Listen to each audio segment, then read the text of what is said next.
हाँ वो लोग सबसे पहले आते थे जल्दी देखिए अमित और रश्मि और राहुल तीन गुड़िया है।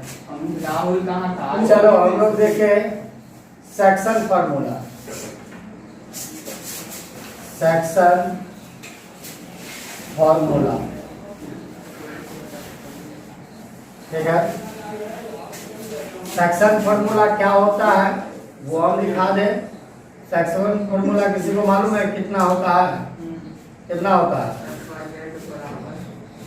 एक्स वाई जेड बराबर mx2 plus mx1 by m plus n comma my2 plus ny1 by m plus n comma mz2 plus nz1 by m plus n।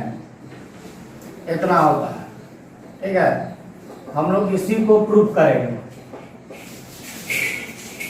Class 10th में 2 डायमेंशन था इसीलिए एक्स वाई बराबर इतना ही rule था है ना। और यहाँ पर तुमको 3 डायमेंशनल है इसीलिए 3xyz यानी 3 डिजिट हो गया ठीक है। और ये पूरा तो ध्यान से देखो बहुत इजी है, बहुत इजी है। ध्यान से देखो सबसे पहले हम इसका एक ग्राफ लेते हैं ठीक है।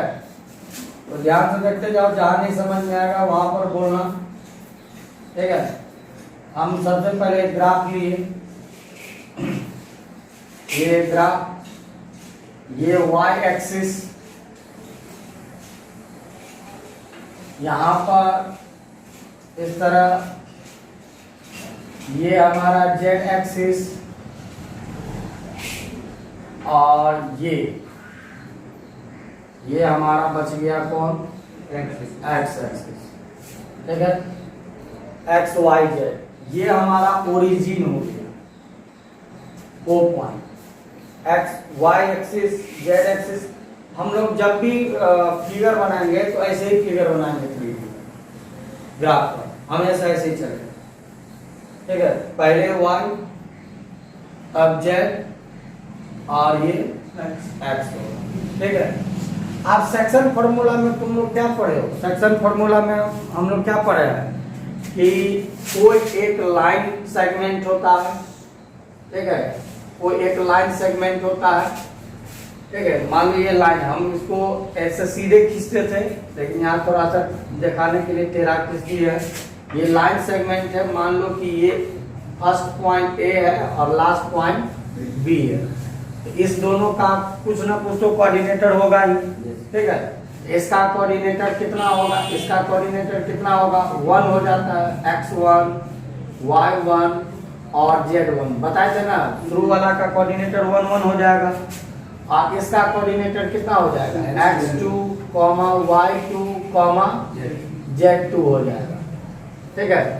आप इस लाइन सेगमेंट को क्या करता है, कोई पॉइंट सेक्शन कर देता है ठीक है।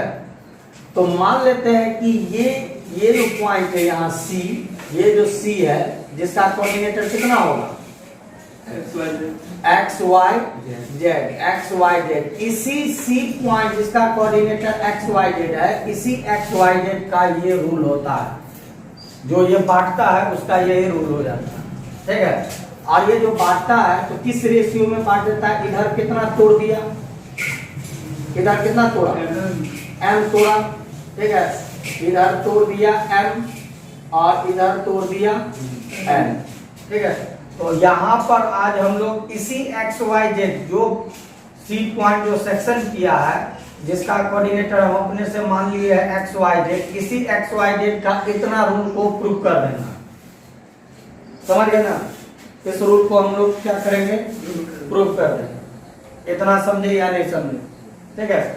अब इसमें करो क्या, चलो पहले हम लोग थोड़ा सा 2D वाला ग्राफ को देखें। 2D वाला ग्राफ में क्या होता है? 2D वाला ग्राफ में क्या होता है? जैसे यहाँ 1 होता है, यहाँ 2 होता है, यहाँ 3 होता है, यहाँ 4 होता है, यहाँ 1, यहाँ 2, यहाँ 3, यहाँ 4।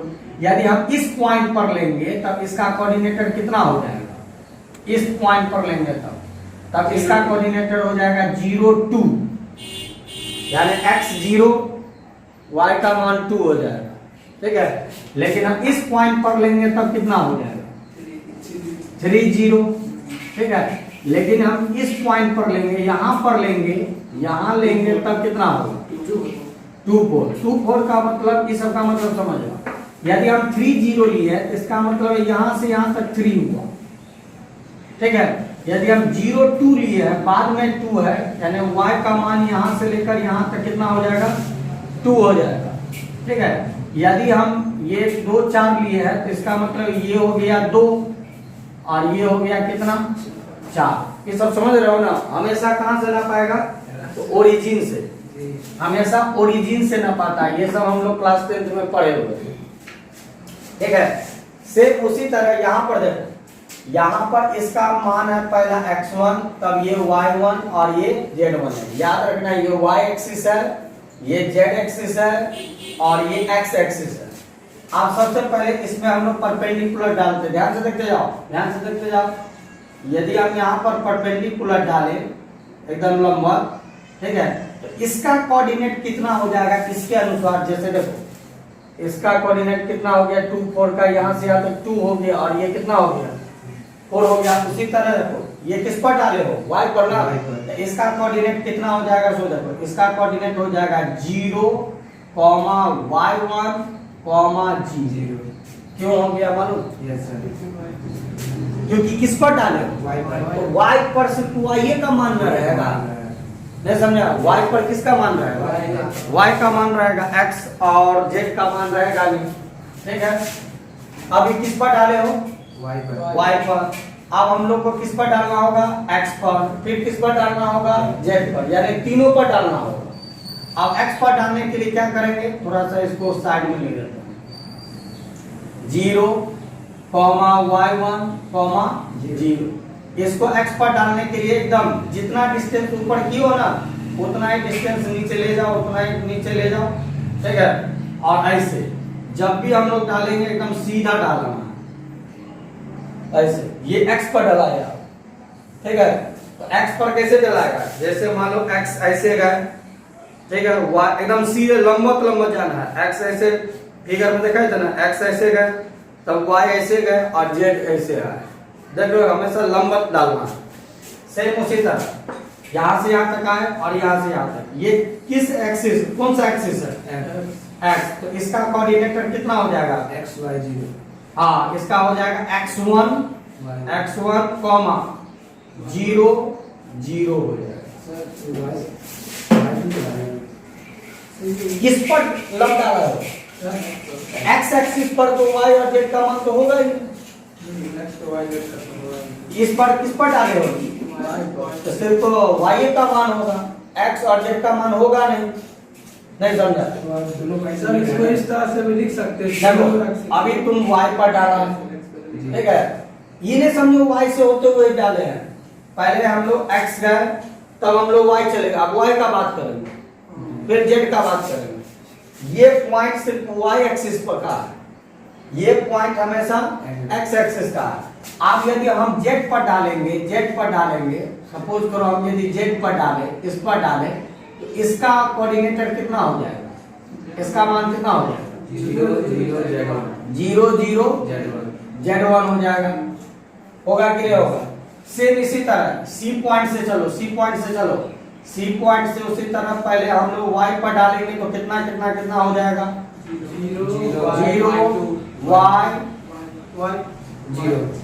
0 हो जाएगा, होगा कि नहीं होगा। फिर अब हम लोग x पर डाल रहे हैं, फिर अब हम लोग किस पर डाल रहे हैं x पर डालेंगे तो मोटा मोटी हमारा कितना हो जाएगा, यहाँ पर कितना हो जाएगा पॉइंट x 0 हो गया, ठीक है। आप z पर डालेगा तो कितना हो जाएगा, तो देखो यहाँ का पॉइंट कितना हो जाएगा 0 0 z। एक लास्ट b से पहले हम लोग किस पर डालेंगे y पर डालेंगे, तो इसका कोऑर्डिनेटर कितना हो जाएगा y2 0 y2 0। फिर हम लोग किस पर डालेंगे x x पर डालते हैं, ठीक है। फिर हम लोग x पर डाले, ठीक है। तो यहाँ का कोऑर्डिनेटर कितना हो गया सो देख लो, ठीक है। यहाँ का कोऑर्डिनेटर कितना हो गया, x2 0 0। अरे जिस पर डालोगे उसका मान रहेगा, दूसरा का मान 0 हो जाएगा। x पर डाले हो x का मान रहेगा, y पर डाले हो y का मान रहेगा। अब यहां से यदि हम z पर डालेंगे, z पर डालेंगे तो ये हमारा मान कितना हो जाएगा सो देखो 0 0 z2। हाँ आप बोलो सर सी जो पॉइंट है वहाँ पे एक्स वाई जेड ही सिर्फ होगा ना। हाँ तो ये कॉमा है, 1 लिखते हैं तो ऐसे लिखते हैं। यहाँ देखो, यहाँ देखो, समझ गए ना, कॉमा है, कॉमा नहीं लिखोगे तो एक्स वाई जेड एक हो जाएगा। पहले ये समझे कि नहीं समझे? आप यदि समझ गए तो याद रखना, यहां से लेकर ये सब का नाम दे दो, ये सब का नाम दे दो। ए बी सी हो गया, तो यहाँ पर P Q R S T U यहाँ कर देते हैं, U V W X, X के बदले में M कर देते हैं। M कहीं ना है, M बड़ा M कर देते हैं, याद रखना। ये तो M छोटा M है रेशियो का, X इसका नहीं लिख सकते, X डिनोट, ठीक है। इतना समझ गए। अब यहाँ ध्यान सुनो, सबको ओरिजिन से नापेंगे। पहले इतना फिगर समझे कि नहीं समझे, इतना समझ गए। तो अब ये समझो, इसका मान देख रहे हो, ओपी का मान हो जाएगा y1। जैसे यहाँ देखो, इसका जैसे ये 2 4 है ना, तो यदि ये 2 है तो इसका मान 2, और ये 4 है तो इसका मान 4। तो यहाँ से यहाँ तक x का मान नहीं होगा, x का मान 0 हो जाएगा, y1 हो जाएगा, y हो जाएगा, हाँ y1 हो जाएगा। ये कितना हो जाएगा, इसका मान कितना होगा, y। और इसका मान कितना हो जाएगा, y2। उसी तरह इसका मान z, इसका z, इसका z2, इसका x1, इसका x, इसका x2। समझ गए या नहीं समझे? समझ गए? समझ गए तो इसको यदि लिख देते हो तो और अच्छा है, ठीक है। इसको लिख दो तो और अच्छा है। किसका किसका मान है सो देखो, पहले यहाँ देखो, ओपी का मान है, ओपी का मान है कितना, बताते जाओ। ओपी का मान, ओक्यू का मान और ओआर का मान कितना कितना, ओपी का मान y1, इसका मान y, इसका मान y2, ठीक हो गया। इसका मान आ जाओ OB, उसके बाद OW, उसके बाद कितना OM। तो OB का मान कितना हो जाएगा, Z1 Z2। इसका मान आ जाओ OS का कितना होगा, X1। OT का X, और लास्ट OU X2। पहले यहां तक तुम लोग समझे या नहीं समझे? फिगर समझ गया, मान समझ गया। एक बार फिर से समझ जाओ, यदि y एक्सिस पर जाओगे तो y का मान होगा, बाकी दोनों मान x z का। तुम लोग को याद होगा, सवाल बनाते होगे तो उसमें लिखते होंगे XY प्लेन, XY प्लेन में z का मान कितना, 0। सिर्फ y plane, y point, x और z का मान 0, ठीक है। तो सेम उसी तरह ये y पॉइंट है, तो इसमें x का मान और z का मान 0 हो गया। ये x एक्सिस है, इसमें y और z का मान 0 हो जाएगा। ये z एक्सिस है, xy का मान 0 हो जाएगा। इतना तुम लोग समझ गए, ठीक है। यदि हम इसको पूरा प्रूफ करेंगे तो बहुत लंबा चला जाएगा, तो तुम लोग को हम प्रूफ करके दिखाते हैं। और क्लास 10 का यदि थ्योरम पढ़े होगे उसमें हम ये बताएंगे, क्लास 10 का कुछ ऐसा थ्योरम है जो पूरा सिद्ध नहीं किया जाता है, एक पार्ट सिद्ध किया जाता है और लिख दिया जाता है। इसी प्रकार सिद्ध किया जा सकता है और प्रूफ कर दिया जाता है, सेम उसी तरह होता है, ठीक है। ध्यान से देखो, ध्यान से देखो।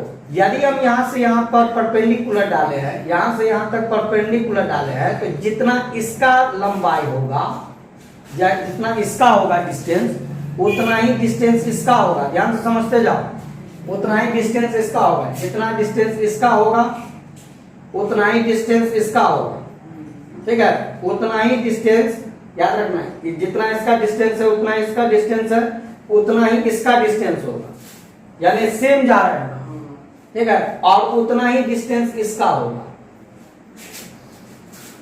समझ रहे हो ना?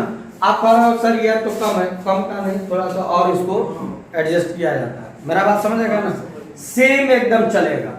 जैसे तुम लोग जो टाइल्स लगाओगे तो टाइल्स में क्या होता है, सेम ऐसे करके चलता है, सेम उसी तरह यहाँ पर देखो इसका अलग डिस्टेंस होगा, इससे अलग डिस्टेंस होगा इसका, लेकिन इसका जितना डिस्टेंस होगा उतना ही डिस्टेंस इसका होगा, और फिर उतना ही डिस्टेंस इसका हो जाएगा, और फिर उतना ही डिस्टेंस इसका हो जाएगा। मेरा बात समझे कि नहीं? चार डिस्टेंस सेम है, जितना इसका डिस्टेंस उतना ही इसका, उतना ही इसका, उतना ही इसका, जितना डिस्टेंस इसका उतना ही इसका, उतना ही इसका, उतना ही इसका। इतना समझ गए? ठीक है, इतना यदि समझ गए तो अब हमको ये बताओ कि हम इसको m बट्टा n को क्या प्रूव करना शुरू हो जाएगा। m बट्टा n को क्या लिख सकते हो, m बट्टा n को क्या लिख सकते हो, ध्यान से देखो, m बट्टा n, ठीक है, m बट्टा n को क्या लिख सकते हैं हम लोग, तो देखो m बट्टा n को क्या लिख सकते हैं, m बट्टा n को क्या लिखेंगे, AC बट्टा CD लिख सकते हैं कि नहीं लिख सकते हैं, ठीक है, तो AC बट्टा कितना लिखेंगे, CB, पहले इतना क्लियर हुआ कि नहीं, MN बराबर M बाय N बराबर लिखेंगे AC बट्टा CB। अब AC किसके बराबर, इसके बराबर है, तो AC के बदले में क्या लिखेंगे, PQ, और CV के बदले में QR लिखेंगे कि नहीं लिखेंगे, ठीक है। अभी हम x को सिद्ध कर रहे हैं, इसीलिए y को सिद्ध करेंगे तो यहीं पर चले जाएंगे क्योंकि y पॉइंट आ गया हमारा, ठीक है, लेकिन अभी हम लोग x को सिद्ध कर रहे हैं, यानी इतना बराबर इतना सिद्ध कर रहा है, ठीक है। एक बराबर सिद्ध कर देंगे, ये जो रेस्ट दो तो बचा हुआ है इसको डायरेक्ट लिख देंगे, इसी प्रकार सिद्ध किया जा सकता है, कोई ए वो सिद्ध कर देंगे। तो अभी ये पी क्यू और क्यू आर किस पॉइंट पर है, यानी इसको लेकर चलोगे तो तुम्हारा y बराबर इतना आ जाएगा, ठीक है, लेकिन इसको आगे बढ़ाओ, इसको आगे बढ़ाओ, हमको x दिखाना है, तो PQ के बदले में इतना लिख सकते हो कि नहीं लिख सकते हो, ST बाय कितना हो जाएगा, TU, यानी तुम इतना और इतना लेकर चले तो x सिद्ध हो जाएगा, और उतना जो y, यानी इतना और इतना लेकर चले तो y सिद्ध हो जाएगा, और यदि इतना और इसके बदले में इतना बट्टा इतना लिख दिया तो z सिद्ध हो जाएगा। समझे कि नहीं समझा? यदि तुम इतना बट्टा इतना और इसके बदले में इतना बट्टा इतना लिखेंगे तो y सिद्ध होगा, यदि इसके बदले में इतना और इसके बदले में इतना लिखा x सिद्ध हो जाएगा, और इसके बदले में इतना और इसके बदले में इतना, क्योंकि ये देखते हो सिंबल बना हुआ करेंगे तो क्या सिद्ध हो जाएगा, तो हमको क्या सिद्ध करना है, x, तो ये देखो ना ST बाय TU कहाँ है, x पर है ना, चलो तो अब यहाँ पर ऐसे लिखे M बाय N बराबर ST बाय TU लिख सकते हैं, ठीक है, M बाय N बराबर ST का ST देखो ST है ना, इसको ध्यान से देखो, हमको ये बताओ यदि ये A B और मान लो P है, यदि इस पूरे का मान 10 सेंटीमीटर है, इसका मान यदि 2 सेंटीमीटर है, दो नहीं, इसका मान 8 सेंटीमीटर है, इसका मान कितना हो जाएगा, कैसे निकला, पूरा में से इसको घटाना, याद रखना हमेशा ओरिजिन से माइनस करना, हमको इसका मान चाहिए, ST का मान चाहिए, ध्यान से देखो ST का मान चाहिए, तो हम इसको ऐसे लिख सकते हैं OT माइनस OS लिख सकते हैं कि नहीं लिख सकते, कितना माइनस कितना, OT माइनस OS लिख सकते हैं, बाय उसी तरह TU को देखो, TU के बदले में ओरिजिन से OU minus OU minus OT, यहाँ तक समझ में आ गया। Yes, sir. अब कुछ नहीं करना है, बस आराम से तुम क्या करो, इसका मान सब डाल दो, पहले ये समझे कि नहीं Yes, समझे, sir. अब सब का मान डाल दो, M बाय N, OT का मान देख लो कहीं है, OT, OS, OU, फिर OT, हो गया, इतना समझ गए। कोना कोनी गुना करो तो कोना कोनी गुना करो, m into x2 minus x बराबर n into x minus x1 लिख सकते हैं कि नहीं लिख सकते? m को दोनों से गुना करो तो mx2 माइनस mx होगा ना, mx2 माइनस mx बराबर nx माइनस nx1, इतना हुआ। अब इस रूल के अनुसार, ठीक है, करो क्या कि x वाला को एक साइड रखो, जिसमें जिसमें x है उसको एक साइड रखो, जिसमें जिसमें x है, x1 नहीं बोल रहा है, x2 नहीं बोल रहा है, जिसमें जिसमें x है, तो देखो इसमें और इसमें x है, एक साइड रखते हैं, इसको रहने देते हैं इसी साइड, इसको इसी साइड रहने देते हैं, इसमें x नहीं है, x2 है, उसको लाओ इस साइड प्लस nx1, आप इसको उस साइड ले जाओगे तो mx और ये उसी साइड रहेगा तो nx, ऐसा करने से x एक साइड हो गया और x1 x2 एक साइड हो गया। हम बोल रहे थे x वाला को एक साइड लाने, इतना समझे कि नहीं? ठीक है, इसमें कुछ कॉमन आ रहा है, कुछ मिल रहा है क्या? इसमें m है, उसमें n है, इसमें 2 है, इसमें 1 है, कुछ मिला है ना? तो mx2 प्लस nx1, इसमें कुछ मिला क्या? कितना मिला? x मिला, तो क्या बचेगा? m प्लस n, इसीलिए x बराबर क्या लिखोगे? x बराबर क्या लिखोगे? mx2 plus nx1 by m plus n, और ये m बराबर इतना प्रूफ, ठीक है। लेकिन यदि तुम इतना, जैसे अभी तुम इतना बराबर इतना लिए ना, मेरा बात समझ रहा है कि नहीं? इतना बराबर इतना लिए हो, लेकिन हम इतना बराबर इतना नहीं लेकर के इतना बराबर इतना लेते, अब सेम इसी तरह चलते तो y बराबर आ जाता जी सर। और यदि हम इतना बराबर इतना बट्टा इतना लेकर चल जाते z आ जाता, लेकिन हम उतना नहीं करेंगे, नहीं तो इतना बार कई बार करना पड़ जाएगा, मालूम?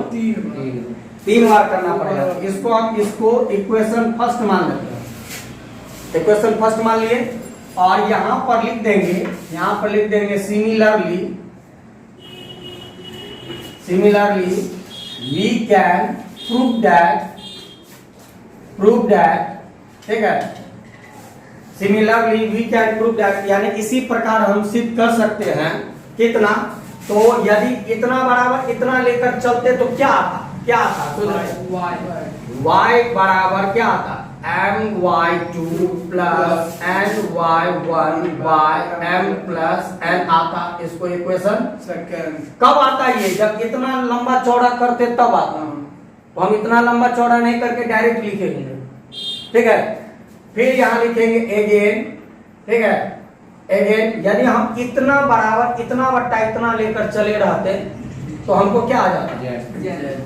z बराबर mz2 प्लस nz1 बट्टा m प्लस n, इक्वेशन।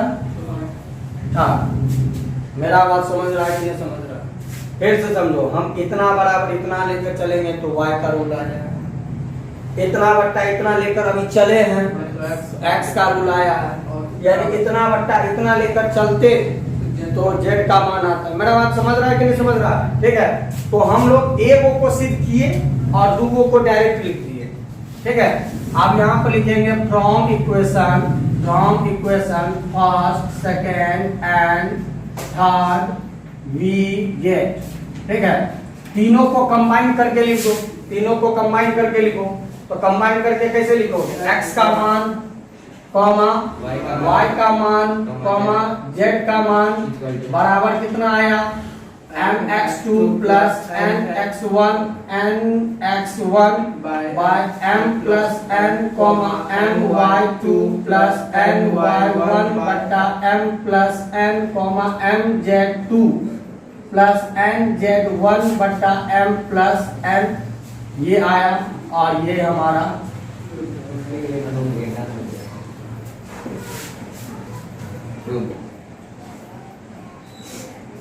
पहले तुम लोग समझा कि नहीं समझा? पूरी तरह समझ गया, ठीक है। इसमें किसी को पूछना है नहीं ना, तो जल्दी इसको दाब